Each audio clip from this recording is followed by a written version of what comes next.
নমস্কার বন্ধুরা, বাংলা স্টাডি চ্যানেলের পক্ষ থেকে আপনাদের জন্য একটা নতুন ভিডিও নিয়ে এসেছি।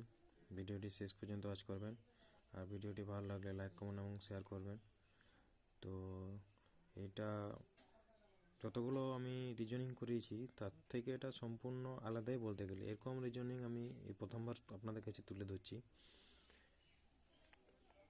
তো এটা এটাতে প্রযোজ্য হয়েছে সেটা আপনাদের কাছে তুলে ধরছি। এখানে 6, 200 আর 4, 7, 318, 5, 8 জিজ্ঞাসা চিহ্ন 6, এই জিজ্ঞাসা চিহ্ন করে এই অপশানগুলোর মধ্যে কোনটা হবে সেটা বোস করাবো। তো এখানে কী হয়েছে, 6 আছে, মানে 6-এর কিউ করলে কত হবে, 216 থেকে 4-এর স্কোয়ার বাদ, 4-এর স্কোয়ার কত, 16, 216 থেকে 16 বাদ দিলে হচ্ছে 200। প্রথমেরটার কিউ, দ্বিতীয়টার স্কোয়ার, দুটার বিয়োগ। তাই সেম 7-এর কিউ হচ্ছে 343, 5-এর স্কোয়ার হচ্ছে 25, 343 থেকে 25 বিয়োগ করলে হচ্ছে আমার 318। সেম 8-এর কিউ হবে 512,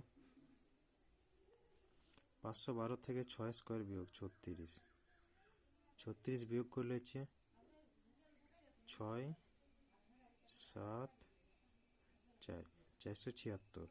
এই জিজ্ঞাসা চিহ্ন করে আমার 476 হবে। অপশান সি হচ্ছে আমার রাইট অ্যান্সার।